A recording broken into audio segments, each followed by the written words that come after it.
পশ্চিমবঙ্গের মুখ্যমন্ত্রী মমতা বন্দ্যোপাধ্যায় সোমবার সরকারের কর্মকর্তাদের মনে করিয়ে দিয়েছেন যে তারা রাজ্য সরকারের জন্য কাজ করেন, ভারতের নির্বাচন কমিশনের জন্য নয়, এবং তাদের নির্দেশ দিয়েছেন যে ভোটার তালিকা থেকে একটিও নাম বাদ না দেওয়া হোক।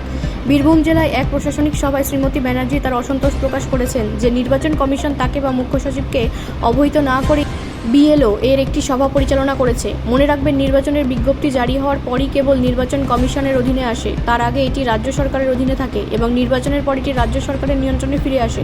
মনে রাখবেন, আপনি রাজ্য সরকারের অধীনে কাজ করেন, মুখ্যমন্ত্রী বলেন। মুখ্যমন্ত্রীর মন্তব্য তাৎপর্যপূর্ণ বলে মনে করা হচ্ছে, কারণ এগুলি এসেছে ভারতের নির্বাচন কমিশন বিহারে ভোটার তালিকার একটি বিশেষ নিবিড় সংশোধন পরিচালনা করেছে।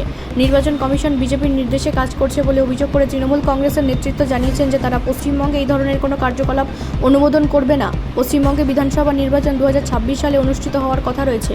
পশ্চিমবঙ্গে বিধানসভার বিরোধী দলনেতা শুভেন্দু অধিকারী বলেছেন যে মুখ্যমন্ত্রীর মন্তব্য গণতান্ত্রিক প্রক্রিয়ায় হস্তক্ষেপ এবং অবাধ ও সুষ্ঠু নির্বাচনের পবিত্রতা ক্ষুণ্ণ করার এক স্পষ্ট প্রচেষ্টা।